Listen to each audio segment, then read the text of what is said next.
Você acha que isso tem a ver também com o fato esse pensamento, Satoshi Nakamoto, ele quis se manter anônimo pensando nisso? Com em certeza. Ficar desimportante? Tem gente que fala que se ele aparecesse hoje, ele seria preso na hora e provavelmente ia ficar preso o resto da vida, né? A Dogecoin é uma cópia do Bitcoin também, não é? A moedinha do cachorro. A do Elon Musk, que ele quis Isso. tanto. Só que não é escasso, né? Dogecoin pode ser produzido aí. Na verdade, então, esse é o principal valor do Bitcoin. Por que ele é valioso, né? Porque ele é inconfiscável, porque ele não é palpável até, porque, enfim, quais são... Porque ele é escasso. O que torna ele uma moeda? O fato dele não poder ser parado enquanto projeto, assim. Se o Bitcoin fosse um projeto que tivesse alguma centralidade, ele já teria sido parado, como foram várias iniciativas precursoras dele na história e do dinheiro digital. Porque o santo graal do movimento cypherpunk, desde a década de 90 ali, era encontrar uma forma de criar um e-cash, né? Então teve iniciativas antes do Bitcoin e todas elas, à medida que ganhavam alguma representatividade, algum nível de transação, encerradas. Aparecia o FBI lá, levando os servidores todos lá, parava o negócio, diziam que eles estavam facilitando transações ilegais, lavagem de dinheiro e tudo mais. Porque era centralizado, como você disse, né? Eu crio uma moeda, começo a competir com o governo vem, aprende meus equipamentos e fala, você não pode fazer isso. Tem até, não é sobre moeda, mas tem um filme, tá no Netflix, que é a Fantástica História da Ilha das Rosas. A gente viu junto, é um filme italiano. O cara vai e cria a 500 metros do mar territorial da Itália. Seastead, isso, né? Isso. Aí ele vai e cria uma plataforma e fala, isso aqui agora é um país. E no começo ninguém dava muita bola, mas o cara começou a procurar reconhecimento da ONU. E tava quase conseguindo. O que o governo italiano fez? Foi lá e explodiu o país do cara. Foi o único... Era só uma plataforma. Eu acho que foi o primeiro... Declarou guerra, né? Declarou guerra, mas foi o primeiro ato de guerra da Itália depois da Segunda Guerra Mundial. O mesmo poderia acontecer com alguém que cria uma moeda. Aí, como o Bitcoin é descentralizado, não dá pra você enviar uma carta. Ninguém ousa nem tentar explodir isso. Ou declarar uma guerra, porque não tem uma pessoa por trás, né? Você acha que isso tem a ver também com o fato esse pensamento, Satoshi Nakamoto, ele quis se manter anônimo pensando nisso? Com em certeza. Ficar desimportante?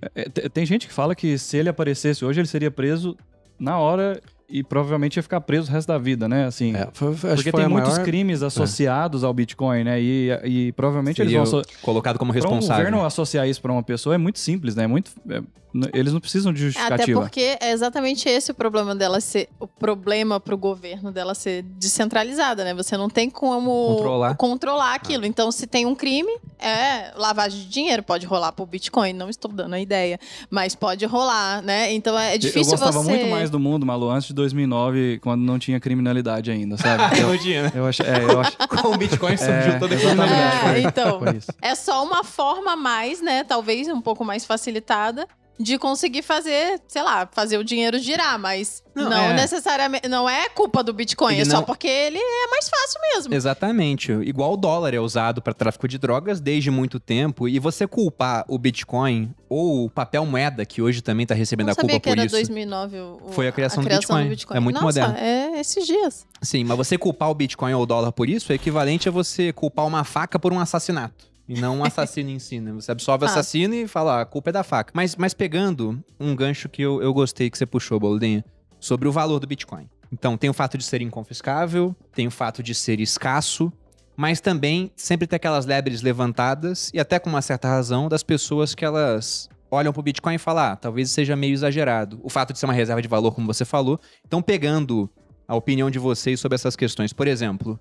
Ele é escasso, existem 21 milhões. Só que depois do Bitcoin, surgiram mais de 8 mil outras criptomoedas. Então, ele é escasso de fato, na opinião de vocês? Se toda hora, qualquer um pode criar... Eu posso criar a Perinicoin hoje, por exemplo, e começar a vender por aí. Isso não atrapalha um pouco a escassez? Eu já vi muitos vídeos seus falando sobre ouro e também sobre prata, né? Acho que a prata é um exemplo disso, né? Acho que a gente... E assim, existe uma discussão muito grande sobre isso, se Bitcoin é a única criptomoeda, ou é a principal, ou é a melhor, ou se existem outras criptomoedas que vão ser melhores, ou que vão superar o Bitcoin.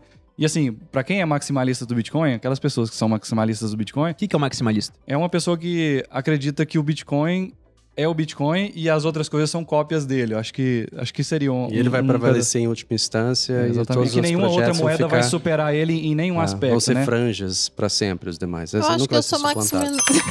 Maximalista, Talvez, porque comparando com os metais, seria mais ou menos o cara que acredita muito em ouro e tá nem aí pra prata, pra paládio, platina, na verdade, é assim, ó, eu acho que a pessoa guardaria em ouro, ele faria o ouro sendo a reserva de valor dele e usaria a prata pra negociações menores, né? E é assim que você deveria fazer mesmo, porque...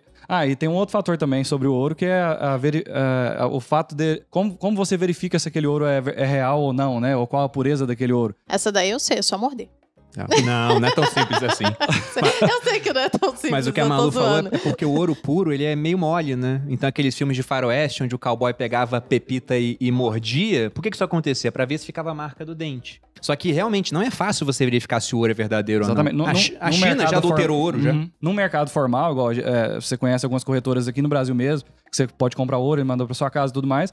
Você confia e tal, tem toda uma regulação por trás, você acaba aceitando esse contexto, essa realidade, né? Mas com o Bitcoin é muito mais simples.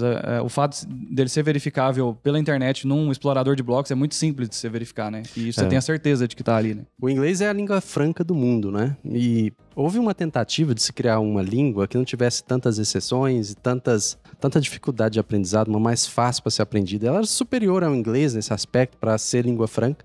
Foi o Esperanto, né? O Esperanto não teve a menor chance de se tornar a língua franca falada globalmente, né? O efeito rede, né, do Bitcoin é o que... E eu acho que o pessoal pensa que isso é um argumento contra o Bitcoin, um argumento da possibilidade de você criar várias cópias. Mas é um dos argumentos mais fortes a favor do maximalismo, da forma que eu entendo. Porque se um dia alguma outra coisa surgir e suplantar o Bitcoin, a proposta do negócio cai por terra, como um castelo de cartas. E eles já tentaram fazer isso, né? Aquela segunda coisa vai ser suplantada por uma terceira. E depois vai ser suplantada por uma quarta. Então por que eu vou reservar meu valor numa coisa que vai ir a zero e ir para a próxima e ter que ficar monitorando todos os projetos que existem para ver? Então eu acredito que a chance do Bitcoin se tornar substituível por outra coisa, ela diminui à medida que ele é mais adotado. E ela já chegou num ponto em que isso se torna tão difícil quanto substituir o inglês. Não é que não possa acontecer, né? Só que é muito difícil convencer a espontaneidade, igual você falou, né? A Dogecoin é uma cópia do Bitcoin também, não é? A moedinha do cachorro. Do Elon Musk, que ele utiliza tanto. Só que não é escasso, né? O Dogecoin ele pode ser produzido aí... ele tem um supply infinito, né? Igual o dinheiro, né? Igual papel moeda. Só que mais controlado, né? É mais controlado porque você pelo menos conhece a inflação futura dele, né? Ela é previsível, enquanto a das moedas dos bancos centrais, elas são decididas em comitês que ocorrem a cada, 15 dias, e eles decidem, vamos criar mais tanto, ou vamos diminuir a oferta monetária, e a gente tem que só acatar a decisão desse grupo de pessoas. Né? No meu caso, né, o meu pensamento sobre essa questão da escassez é o seguinte: essa criação de outras criptomoedas atrapalha o Bitcoin? Eu fico pensando no ouro. A existência da prata atrapalha o ouro? A existência da platina, do paládio, do irídio? Não, o ouro ele continua sendo ouro e continua sendo escasso mesmo com outros metais. Acho que para o Bitcoin é o mesmo.